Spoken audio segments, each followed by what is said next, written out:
Ruto, angalia ground venye iko. Sikiza kilio ya Wakenya. Na kama utaisikiza, sisi tutakwambia tu utazega. Na tunakupatia one time. Kama sio hivyo, kama hiyo one time utakata kutoka nayo, tunachukua madimanga. Sisi hatutakunao. Sisi hatukudiglo kama Wakenya, hatukudiglo. Wacha hatukwambie tu ukweli, kama Wakenya hatukudiglo. Wewe shikanisha Wakenya, usikie venye Wakenya wanalia. Sasa hatuna ngata, hiyo ngata, sikize hiyo ngata venye imepanda, ishukishe. Ama ni aje mraia? Tumezungukaje? We must reject these attempts to increase the price of petroleum product because that will increase even the price of electricity. And therefore will increase the cost of production. Yes. This is the issue. Who advises this government?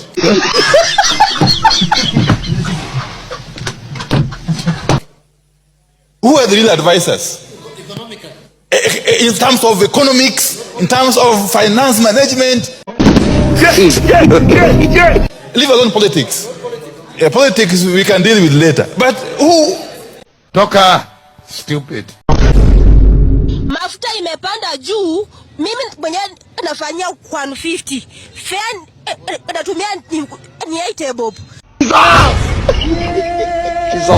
Sasa nitafanya nini? Nyumba nitalipa nini? Chakula nitakula nini? Nitafanyia nini shule watoto? Nitamshahara haifiki nini? Mimi sidhani kama sisi wa Kenya tuko sawa. It's like we are in rehab. Unaona maandamano polisi amesimama hapo tu, watu wanacheza mpira kando yake, ana otherwise. Kenya is like we are not okay. Maybe Mungu ametuweka kama Kenya ni rehab yetu na tujui. Imagine tunaweza kuwa rehab na tujui, because Kenya the same Kenya, nchi zingine Afrika mzima hazijaongeza hata fuel hike, hazijakuwa kama yetu. Sisi ndio tumeona tukue high kwa fuel. Yani hapa Kenya ndio sasa tuki-export kitu tunaanza kulia. VAT imewekwa. Sisi tunakuanga hatuko sawa. VAT yenye inawekwa peke yake unaanza kujiuliza. Kama Kenya ni hapo, kila mtu anakaa kama hayuko sawa. Si serikali, sisi hatuko sawa wote. Ile mafuta taa, ile paraffin ambayo inatumika hata na watu wa bodaboda haitabadilika bei. Oh my God. Get ready. Ruto alituambia tunaweza kunywa mafuta ya taa. Oh my God, bro. Hiyo mafuta ya taa nimeitafuta kutoka Mlolongo mpaka hapa, sijaona mafuta ya taa pahali. Sasa si atuwekee station ya mafuta ya taa. Kama hii town service hatunanga mafuta ya taa. Na mimi naitafuta sana hiyo mafuta ya taa. The President of Kenya. Hatuna. Hatuna. Mbona unasema hatuna? Hatuna, mwenye yako ni sufuria. Sasa hatuna. Hatuna president. Kenya hatuna president.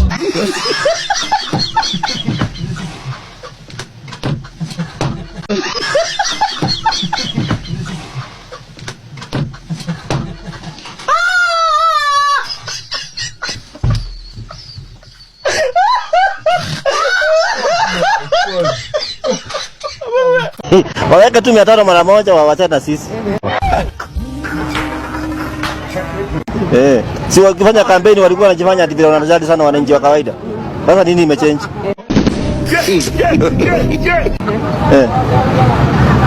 Walifanya 2022 walikuwa wanatuambia serikali ni ya bodaboda, ya mama mboga.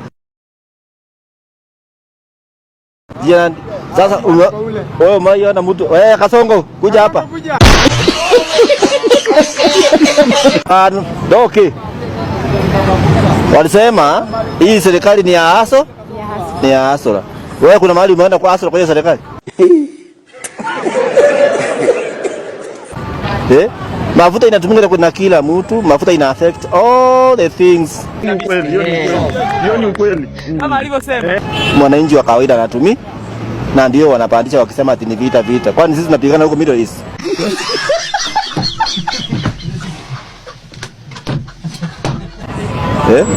wakwenda huko.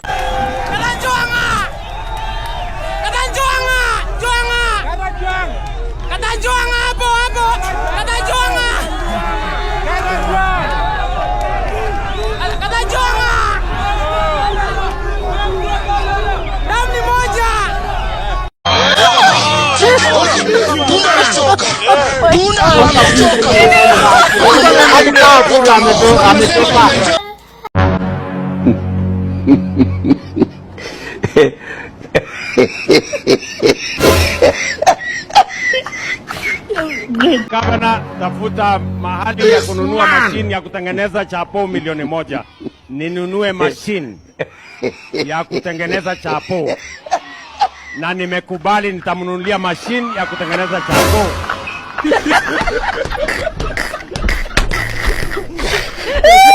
Acha niongee. Kwa nimalize cheki simi kwanza mimi nimejangori kitu ya kwanza kila kitu umepanda hata kuna gari ya kudandia watu wanatembea kalesa nduthi ndio inalipo pesa mingi inabidi ndio ukabe. Sasa wewe juu umeshawekea watu wako gari mafuta kuja watu pige matia gas. Je, na watu wengine wewe Ruto kwanza wewe ushikishe hiyo mafuta juu kila kitu shapanda na salary hadi watu wajaongezwa. Vitu zinaongezwa bei na salary hadi watu wajaongezwa. Na safari si tuko huku bado usisahau hadi kazi mtani ujiongeza do. Sasa wewe jua vitu shapanda bei already na wewe utaki kujua wewe ndio ujui ground. Si ndio tuko ground Sasa mwisho kabisa acha niongee na moja. Hello guys. Hebu acha niambie hawa watu wa matatu. Hawa ambao wanajiita wasimamizi wa matatu. Ambao wameitwa pale na serikali wakaitwa pale na hao CS wa energy. Wakaitwa pale wakapewa kitu kidogo waseme mgomo imeisha. Hakuna maandamano ambayo inaisha. Wacheni niwaambie hivyo. Na kama hamjui hivyo mjue. Maandamano sio ya watu wa matatu, maandamano ni ya Wakenya wote. Na kama bado mafuta haijaanguka, maandamano bado inaendelea. Na kama mtatoa matatu, sisi tutaendelea na maandamano kama Wakenya hadi wakati ambapo mafuta itaanguka. Kama mafuta haitaenda chini, kila Mkenya anafaa aende kwa maandamano. Maandamano sio watu ati wa matatu wamesema tuandamane. Hakuna kitu kama hiyo. Nyinyi mmeenda mkagongwa kitu, mseme ati maandamano imeisha. Bure kabisa. Hiyo ni shida yenu. Sisi tutaendelea na maandamano hadi wakati ambapo petroli mafuta zitaenda chini. Bure kabisa. Na maandamano tunasema inaendelea Kenya yote. Sio ati ni watu wa matatu ati wameleta maandamano. Nyinyi ni bure tu. Kama mmeenda mkagongwa pesa kidogo hapo, mzibe tumbo yenu. Nyinyi mkule kwa familia yetu. Wakenya waendelee kuteseka, hiyo ni shida yenu. Nonsense. Na Wakenya mmetukozea sana. Yaani mtu anaenda maandamano anarudi bila TV. Mimi nasikia umenisinya sana. Mtu anaenda maandamano anarudi bila microwave. Mnangoja tukuje huku alafu mpange maandamano. Mnangoja tukuje Gulf ndio sasa mnaanza kuandamana Alafu unapata kuna mtu ameenda maandamano na ana fridge kwake na anarudi. Are you serious? Ndio tu wewe mkojo time no zombie sipata kasikia huko kumele na unatumia akili vizuri wewe. Wewe unatumia akili negereno. Na tumnaenda kunini kumonostrate nini? Ni kumonostrate mafuta hivi wewe nataka bei ya nyanya. Mmetukasicha bei ya nyanya ishuke na unakula kwa mama yako. Wa Burundi niliwaambia muachane na siasa ya Kenya, mkaona ni kama nawafukuza. Aro. Niliwaonya mkaona mkaanza kunikasirikia na makasiriko za upuzi mkifikiria ni kama nataka kuwafukuza Kenya. Mnaona gari yenye ilichomwa ya Burundi juu alikuwa amebeba vitu za UDA. Mbona kinye imemfanyikia? Huyo sasa amepoteza gari juu ya ujinga, ametoka kwenye ametoka, amekuja kusupport upuzi hapa kurudisha watu kwa mashida. Aro. Sijui kama mmeona hiyo video. Hebu watchini hiyo video. One of the vehicle that was carrying gadgets za UDA has just been banned because huyu jamaa amejaribu kusimamishwa. Alikuwa na stickers za UDA na alikuwa na bendera ya UDA. So gari imeweza kuchoma kwa sababu ni mtu wa two term na ako na stickers za UDA ndani ya gari. Na hata si Mkenya, ni Mburundi. Hakuwa Mkenya, alikuwa Mburundi na alikuwa. Hope mmejionea nyinyi wenyewe. Hamtaji kuambiwa tena.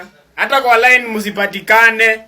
Hiyo siku weka tu kwa nyumba, hata usiuze kahawa hiyo siku. Wewe tulia tu kwa fuel inakuwaje cheaper in a landlocked country?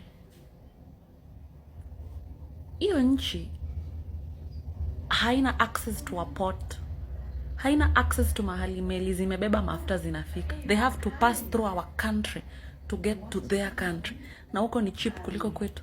Katikati ya shippers na EPRA kuna masangwenya hapa katikati wengi wezi hapo, hata siwezi watetea. Katikati ya EPRA na consumers, sasa hapo ndo wamejaa wengi. How long are we going to operate this way? Katela kule tu taxi. Hii ni maajabu zaidi. Ati sasa Wamunyoro ameitisha press conference pale UK. Ati yako UK anataka kuitisha press conference kuongelea mambo ya Kenya akiwa UK. Kama nani bwana? Hata anasema 1 PM saa hii anataka kuitisha press conference ya kusema nini? Wewe ni nani Kenya, Wamunyoro? Imagine bwana William Samoei Ruto ako Azerbaijan hajaitisha press conference, lakini Wamunyoro anaitisha press conference akiwa UK.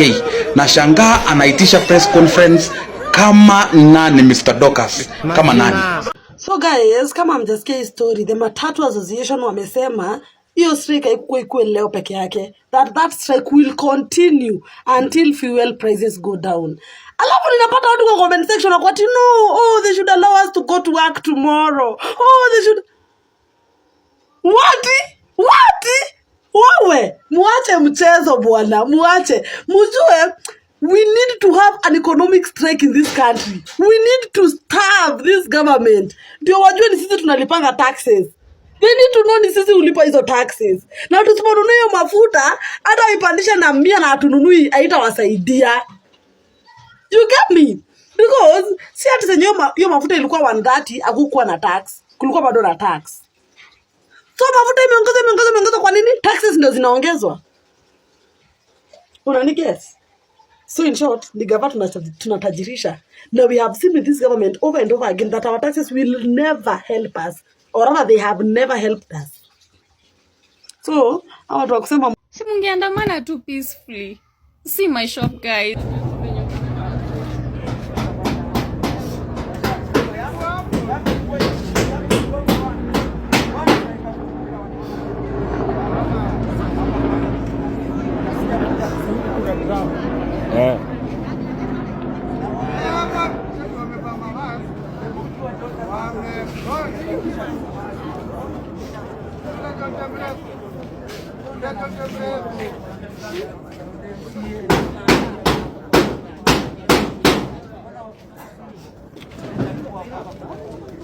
Yani audacity yuko na watu wa matatu. Wametoa magari yao kwa barabara. Serikali imeweka maaskari kwa barabara. Yani watu wana strike, wanasema bei ya mafuta iko juu. Na ni ukweli iko juu. Patana serikali ipunguse, inatuma maaskari kwa barabara na matia kasi. Sasa mnaenda kutia kasi nani? Watu wa matatu ni kama wamesoma hawa jamaa. Wametoa magari zao na ziko parking zimetulia. Serikali haitalazimisha, hata mkitembea na tia kasi, hamutalazimisha watu wa matatu waweke magari kwa barabara. Na kwanza watu wako stranded, watu wengi hawajaenda job. Hata ukitembea barabara iko bure, hakuna. Sasa mimi niko nashindwa, serikali iko inafikiria nini? Kuliko mtume maaskari, mtumie effort ya kutuma maaskari kwa barabara, simpunguze bei ya mafuta. Na by the way, hii serikali kama kuna watu nimewahurumia ni Kalonzo na Matiang'i. Sasa saizi walikuwa wanategemea Gachagua awapiki campaign, awazunguki, wametegemea Gachagua awape Mount Kenya. Saizi Gachagua amesema mimi mkinipea chance nikuwe president. So saizi Gachagua is talking about himself. Ameona hapana, siwezi pigwa tear gas, siwezi kuwa mimi ndo nazunguka Mount Kenya Monday to Friday, alafu tu ati niwape tu. So ameamua katambe. That's why ako very active kwenda kotini. Na kitu inaniambia hivyo, hiyo kesi kotini inaweza tupiliwa mbali. Na kwa sababu Gachagua wako na greed na anajiona anaweza shinda William Ruto, na anaona Mount Kenya ni kura mingi sana, anaweza jiweka kifua na kusema yeye mwenyewe ako na option kubwa kushinda William Samoei Ruto. And guess what? That is where Matiba and Kibaki walishindwa na Moi. Hivyo tu. Kenya is the only country where you can literally wake up on a Monday and uko na holiday. It's a holiday. In Kenya it can be a holiday any time of the day. Kesho pia inaweza kuwa ni holiday juu ya maandamano. Hey, Kenyans, even Ruto doesn't fuck with us. Ruto ameishia, ametoka nje ya country, amefly sijui ameenda wapi. Watu wetu wa matatu wametoka akismile. Hadi our favorite, with all due respect, wametoka akismile hapo sana akisema we have called off the strike and we are going into discussions with the government for a week. Kwa hivyo Kenyan, a change of tune overnight. Na venye umesmile, with all due respect, please don't carry us baby. Lakini wacha tuwaambie hivi, hiyo ambayo mmepromisewa na huyo Kasongo na government yake, hakuna kitu atafanya. Mtuulize, sisi tunajua Kasongo, tunamjua kwa kina. Hakuna kitu atafanya. Na ninashindwa kwa hizo negotiations zenyu. Mumeongelelea maneno ya fair ama mtaongezea wananchi fair sasa? Juu nyinyi hata tujui mmeenda kudiscuss nini hapo. Mtuambie ni nini na discussiwa. Ni sisi mtaongezea fair. Bado commodities zenye tunatumia on a daily basis zitaenda juu. Mafuta, unga, kila kitu, hadi dawa by the way zitapanda, hadi kwenda hospitali. Services zote zitaafektiwa kwa sababu fuel ikiongezewa 240 Kenya shillings per liter. Na moja tuambia kama imerudishwa chini na imerudishwa na how much? Mumetoka tu mukismile. Mumesmile, mmeguzishwa, si ndio? Mmeguzishwa. Mimi hamwezi niambia mja, with all due respect, hamwezi tusho hamjaguzishwa. Venye mmetoka hapo mukismile, mukisema vitu zirudi normal. Zirudi normal aje na tuko 240 Kenya shillings per liter. Kwendeni huko, reject fuel prices. Ruto must go. Bwana CS, there are things we do not agree here. And I believe, Bwana CS Chirchir, with all due respect, we did say that we are going to communicate here, clear and open, that we have not agreed, so that we carry this conversation forward. And you did state that we may have tomorrow Tuesday, we may have tomorrow Wednesday. Are we clear, members? Yes. We did not agree in anything. They gave us that 10 according to what they are going to have a conversation with EPRA. And we did state 35 up to 30. That was the communication. With all due respect, we respect each one of us here. Yes. And that is what we want it to go out, so that to our members and to the nation, that we did not come here in anything or to set up Hii tiga ilikosa kutia amri za maandamano. Sasa ikaenda kwa petrol station kukunywa nini mafuta. Watu wakaipimia wakasema weenda ukuje. Venye ilirudi, watu wakaiambia hold on, stop. Wakaambia driver kanyaga chini. It's either uchague mautu mawili. Either tuchome hii tiga na tukunyoroshe, ama utulimie barabara. Sasa hata kama ni wewe ungefanya nini? Nakwambia jamaa imelima barabara huko. Haina hata engineer, haina hata contractor. Ini abi ulime mpaka hiyo mafuta ije inanyorosha barabara. Ni kunyorosha mautu mpaka makai zote kabisa. Kabisa. The Lord really help this nation. It really pains me. This is what the leader of the nation should do. Reason with Kenyans. Don't just come and say Wakenya wanapiga kelele. What do you want us to do? We are supposed to make noise because we feel the pain. I have staff that came to work today and they're like, Bishop, where are we going? What am I supposed to tell them? Then when they look at the president, the deputy, you are just busy fighting there with the head opposition leaders. You just look childish. Yet you can come up and say, this is the situation. The reason why Kenya is affected by the Strait of Hormuz is because Kenya has a contract, a government-to-government contract with these particular 3 companies. These particular 3 companies are within that Strait of Hormuz. Kenyans will understand that. But because you like politics, you like fighting, you like abusing each other, even the Minister of Finance, is it Mr. John Badi? You just talk to people the way you want. Ati me, where are you taking me? I've been here for 5-10 years. I've been there. Who cares? Then go home if that's what you think. Stop playing with people's minds. The Bible says, come, let us reason. Call people to reason. Dear Kenyans, this is the problem we have in Kenya. We request you, in the next 2 weeks, allow us to put these resources to this level. And if we do this, this is what we'll be able to save in our nations. Are Kenyans stupid? But the reason you approach, the reason why you see Kenyans hiking up is because of how you approach us. You don't know how to talk to people. shouting to us as if you are your children. Are we your children? Do we eat in your houses, members of parliament? Mr. President, how many of us eat in your houses? Mr. Deputy President, and then you are just there to say, I saw the Deputy President. Said, we are going to meet there in Olkalau. We will know who is the man. Who told you are a man because of fighting? Who told you are a man because of winning a position? You are a man because of providing. The Bible says a man that does not provide, not fight, for his own is worse than an infidel. So a president that does not provide, a governor that doesn't provide, a member of parliament that doesn't provide, you are worse than an infidel. Watu wa Langata and any young person that can access Langata police station, iko shughuli na need Mbogi sahi. There's the OCS of Central Police. He's a new guy, very knowledgeable about the law. Umse ame level na watu wengi sana.